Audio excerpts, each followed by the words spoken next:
TV9 ಡಿಜಿಟಲ್ಗೆ ಸ್ವಾಗತ. ನಾನು ಮೈಸೂರು ಜಿಲ್ಲಾ ಪ್ರತಿನಿಧಿ ರಾಮ್. ಕಬಿನಿ ಜಲಾಶಯ ಮೈಸೂರು ಜಿಲ್ಲೆ HD ಕೋಟೆ ತಾಲೂಕಿನ ಬೀಚನಹಳ್ಳಿ ಗ್ರಾಮದಲ್ಲಿರುವಂಥ ಕಬಿನಿ ಜಲಾಶಯ ರಾಜ್ಯದಲ್ಲೇ ಮೊದಲು ತುಂಬುವಂಥ ಜಲಾಶಯ ಅನ್ನೋ ಹೆಗ್ಗಳಿಕೆಗೆ ಪಾತ್ರವಾಗಿದೆ. ಮೈಸೂರು, ಮಂಡ್ಯ, ಬೆಂಗಳೂರು ಸೇರಿದಂತೆ ವಿವಿಧ ಜಿಲ್ಲೆಗಳಿಗೆ ಕುಡಿಯುವ ನೀರಿನ ವ್ಯವಸ್ಥೆ ಮಾಡುವಂಥ ಈ ಒಂದು ಜಲಾಶಯ ರಾಜ್ಯದ ಜೀವನಾಡಿಯಾಗಿದೆ. ಇಂತಹ ಕಬಿನಿ ಜಲಾಶಯ ಮುಂಗಾರು ಆರಂಭವಾದ ತಕ್ಷಣದಲ್ಲೇ ಅಂದರೆ ಇದು ತುಂಬುವಂತಹ ಎಲ್ಲ ರೀತಿಯಾದಂತಹ ಉಪಯೋಗಕ್ಕೆ ಬರುವಂತಹ ಕೆಲಸ ಆಗ್ತಾಯಿತ್ತು. ಆದರೆ ಈ ಬಾರಿ ಭೀಕರ ಬರಗಾಲ ಎದುರಾಗಿದೆ. ಕೇರಳದ ವೈನಾಡು ಭಾಗದಲ್ಲಿ ಮಳೆಯ ಪ್ರಮಾಣ ಕಡಿಮೆ ಆದ ಕಾರಣ ಆರಂಭದಲ್ಲಿ ಮುಂಗಾರು ಸಮರ್ಪಕವಾಗಿ ಆಗಲಿಲ್ಲ. ಹೀಗಾಗಿ ಜಲಾಶಯದಲ್ಲಿ ನೀರು ಹರಿದು ಬರುವಂಥ ಪ್ರಮಾಣ ಸಂಪೂರ್ಣವಾಗಿ ಕಡಿಮೆ ಆಗಿ ಹೋಗಿತ್ತು.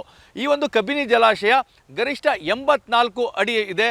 ಇದರಲ್ಲಿ ಇವತ್ತಿನ ಒಂದು ಪರಿಸ್ಥಿತಿಯನ್ನು ನೋಡಿದ್ರೆ ಕೇವಲ 72.54 ಅಡಿಯಷ್ಟು ಮಾತ್ರ ನೀರು ಸಂಗ್ರಹವಾಗಿರುವಂಥದ್ದು. ಯಾಕಂದರೆ ಕಬಿನಿ ಜಲಾಶಯ ತುಂಬಿದರೆ ಖಂಡಿತವಾಗಿಯೂ ಎಲ್ರಿಗೂ ಉಪಯೋಗ ಆಗ್ತದೆ. ರಾಜ್ಯದ ಜನರಿಗೆ ಮಾತ್ರವಲ್ಲ, ತಮಿಳುನಾಡಿಗೆ ನೀರು ಹರಿಸಲಿಕ್ಕೂ ಸಹ ಇದರಿಂದ ಸಹಕಾರಿಯಾಗಿರ್ತದೆ. ಆದರೆ ಸದ್ಯದ ಮಟ್ಟಿಗೆ ಕಬಿನಿ ಜಲಾಶಯದಲ್ಲಿ ನೀರೇ ಕಾಣಿಸ್ತಾ ಇಲ್ಲ. ಅಂದರೆ ಮೊದಲ ಹಂತದಲ್ಲೇ ಮುಂಗಾರು ಕೈಕೊಟ್ಟ ಕಾರಣ ಸಂಪೂರ್ಣವಾಗಿ ಜಲಾಶಯ ಬರಿದಾಗಿ ಹೋಗಿತ್ತು. ಎಲ್ಲೋ ಒಂದು ಕಡೆ ಕುಡಿಯುವ ನೀರಿಗೂ ಸಹ ಸಾಕಷ್ಟು ಸಮಸ್ಯೆ ಆಗ್ತಿದೆ ಅನ್ನೋ ಒಂದು ಪರಿಸ್ಥಿತಿ ನಿರ್ಮಾಣವಾಗಿತ್ತು.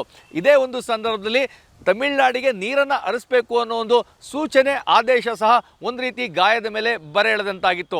ಅದೇ ಸಂದರ್ಭದಲ್ಲಿ ಆರಂಭದ ಮುಂಗಾರು ಕೈಕೊಟ್ಟರು ಸಹ ನಂತರದ ದಿನಗಳಲ್ಲಿ ಕೇರಳದ ವೈನಾಡು ಭಾಗದಲ್ಲಿ ಹೆಚ್ಚಿನ ಮಳೆ ಪ್ರಮಾಣ ಇದ್ದ ಕಾರಣಕ್ಕಾಗಿ ಕಬಿನಿ ಜಲಾಶಯಕ್ಕೆ ಒಳ ಹರಿವಿನ ಪ್ರಮಾಣ ಹೆಚ್ಚಾಯಿತು.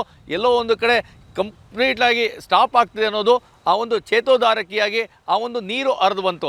ಆದರೆ ಕಬಿನಿ ಜಲಾಶಯ ತುಂಬಿದರೂ ಸಹ ಆ ತುಂಬಿದ ದಿನದಿಂದ ಇಂದಿನವರೆಗೂ ಸಹ ಸಮರ್ಪಕವಾಗಿ ರೈತರ ನಾಲೆಗಳಿಗೆ ನೀರು ಹರಿಸ್ತಾ ಇಲ್ಲ. ಇದು ರಾಜ್ಯದ ರೈತರ ಕೆಂಗಣಿಗೆ ಕಾರಣವಾಗಿರುವಂಥದ್ದು. ಯಾಕಂದರೆ ಒಂದು ಕಡೆ ತಮಿಳುನಾಡಿಗೆ ನೀರು ನಿರಂತರವಾಗಿ ಹರಿದು ಹೋಗ್ತಾ ಇದ್ರು ಸಹ ನಾಲೆಗಳಿಗೆ ನೀರನ್ನು ಕೊಡುವಂಥ ಕೆಲಸವನ್ನು ಸರ್ಕಾರ ಮಾಡಿರಲಿಲ್ಲ. ಯಾಕಂದರೆ ಈ ನಾಲೆಗಳಿಗೆ ನೀರನ್ನು ಹರಿಸೋದ್ರಿಂದಾಗಿ ನಾಲೆಗಳ ಮುಖಾಂತರವಾಗಿ ಕೆರೆ ಕಟ್ಟೆಗಳನ್ನು ತುಂಬಿಸ್ಬೋದು. ಇದರಿಂದಾಗಿ ಅಂತರ್ಜಲದ ಪ್ರಮಾಣ ಹೆಚ್ಚಾಗ್ತದೆ, ಬೋರ್ಗಳಲ್ಲಿ ನೀರು ಹೆಚ್ಚಿನ ಪ್ರಮಾಣದಲ್ಲಿ ಬರ್ತದೆ. ಇದರಿಂದ ಸಮಸ್ಯೆ ಬಗೆಹರಿಯುತ್ತದೆ ಅನ್ನೋದು ರೈತರ ಒತ್ತಾಯ ಆಗಿತ್ತು. ಆದರೆ ನಿರಂತರ ಮನವಿಯ ನಂತರವೂ ಸಹ ರಾಜ್ಯ ಸರ್ಕಾರ ನೀರನ್ನು ಹರಿಸುವಂಥ ಕೆಲಸವನ್ನು ಮಾಡಿಲ್ಲ. ಹೀಗಾಗಿ ಇವತ್ತು ಸಹ ರೈತರು ಪ್ರತಿಭಟನೆಯನ್ನು ಮಾಡ್ತಾ ಇದ್ದಾರೆ. ರೈತರ ಒತ್ತಾಯ ಒಂದೇ, ತಮಿಳುನಾಡಿಗೆ ನಿರಂತರವಾಗಿ ನೀರು ಹರಿಸುವಂಥ ಕೆಲಸವನ್ನು ರಾಜ್ಯ ಸರ್ಕಾರ ಮಾಡ್ತಾ ಇದೆ.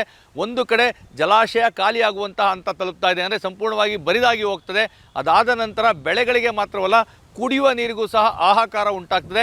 ಹೀಗಾಗಿ ರಾಜ್ಯ ಸರ್ಕಾರ ಎಚ್ಚೆತ್ತುಕೊಳ್ಬೇಕು, ತಮಿಳುನಾಡಿಗೆ ನೀರನ್ನು ಹರಿಸುವಂಥ ಕೆಲಸವನ್ನು ಮಾಡಿ, ಆದರೆ ಇದರ ಜೊತೆಗೆ ನಾಲೆಗಳಿಗೂ ಸಹ ನೀರನ್ನು ಹರಿಸುವಂಥ ಕೆಲಸವನ್ನು ಮಾಡಿ ಅನ್ನೋದು ಈಗ ರೈತರ ಒತ್ತಾಯವಾಗಿದೆ. ಹೀಗಾಗಿ ನಿರಂತರವಾಗಿ ರೈತರು ಹೋರಾಟ ಮಾಡುವಂತಹ ಕೆಲಸವನ್ನು ಮಾಡ್ತಾ ಇದ್ದಾರೆ. ಯಾಕಂದರೆ ಒಂದು ಕಡೆ ಮುಂಗಾರು ಕೈಕೊಟ್ಟಿತ್ತು, ಅದಾದ ನಂತರ ಸ್ವಲ್ಪ ಚೇತೋಹಾರಿಕೆಯಾಗಿ ಮಳೆ ಪ್ರಮಾಣ ಹೆಚ್ಚಾಯಿತು, ನೀರು ಜಲಾಶಯಕ್ಕೆ ಹರಿದು ಬಂತು. ಹೀಗಾಗಿ ಜಲಾಶಯದ ನೀರನ್ನು ಹಿಡಿದಿಟ್ಕೊಳ್ಳಿಕ್ಕೆ ಆಗೋದಿಲ್ಲ, ಅದನ್ನು ನದಿ ಪಾತ್ರಕ್ಕೆ ಬಿಡಬೇಕು, ನದಿ ಪಾತ್ರದಿಂದ ತಮಿಳುನಾಡಿಗೆ ಹರಿದು ಹೋಗುವಂತಹ ಕೆಲಸ ಆಯಿತು. ಆದರೆ ಅದೇ ಸಮಯದಲ್ಲಿ ತಮಿಳುನಾಡಿನ ಜೊತೆಗೆ ನಮ್ಮ ರಾಜ್ಯದ ಅಂದರೆ ಕಬಿನಿ ಜಲಾನಯನ ಪ್ರದೇಶಕ್ಕೆ ಬೇಕಾಗುವಂಥ ಅಂದರೆ ಎಡದಂಡೆ ನಾಲೆ ಇರ್ಬೋದು, ಬಲದಂಡೆ ನಾಲೆ ಇರ್ಬೋದು, ಈ ನಾಲೆಗಳಿಗೂ ಸಹ ನೀರನ್ನು ಹರಿಸಿ ಅನ್ನೋ ಒಂದು ಒತ್ತಾಯವನ್ನು ರೈತರು ಮಾಡ್ತಾ ಇರುವಂಥದ್ದು. ಆದರೆ ಅದ್ಯಾಕೋ ರಾಜ್ಯ ಸರ್ಕಾರ ಮಾತ್ರ ತಮಿಳುನಾಡಿಗೆ ನೀರು ಬಿಡುವಂತಹ ಆಸಕ್ತಿ ಏನಿದೆ ಅದನ್ನು ರಾಜ್ಯದ ರೈತರಿಗೆ ಅನುಕೂಲವಾಗುವಂತಹ ನಾಲೆಗಳಿಗೆ ಬಿಡೋದಕ್ಕೆ ಮನಸ್ಸು ಮಾಡ್ತಾ ಇಲ್ಲ ಅನ್ನೋದು ರೈತರ ಆರೋಪ ಆಗಿದೆ. 84 ಅಡಿ ಸಾಮರ್ಥ್ಯದ ಈ ಒಂದು ಜಲಾಶಯ ಈಗ ಇವತ್ತಿನ ಬಗ್ಗೆ ಮಾತನಾಡೋದಾದರೆ 72.54 ಅಡಿಗೆ ಕುಸಿತವನ್ನು ಕಂಡಿದೆ.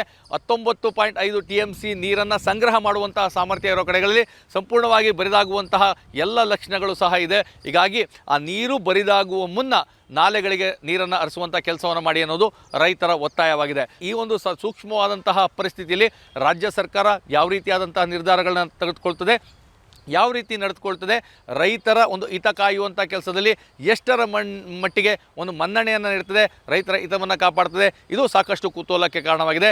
ಆದರೆ ಏನು ರಾಜ್ಯದ ಜೀವನಾಡಿ ಅಂತಲೇ ಕರೆಯಲ್ಪಡುವಂತಹ ಕಬಿನಿ ಜಲಾಶಯದಿಂದ ಸದ್ಯಕ್ಕೆ ರಾಜ್ಯದ ರೈತರಿಗೆ ಯಾವುದೇ ರೀತಿಯಂಥ ಉಪಯೋಗ ಆಗ್ತಾ ಇಲ್ಲ.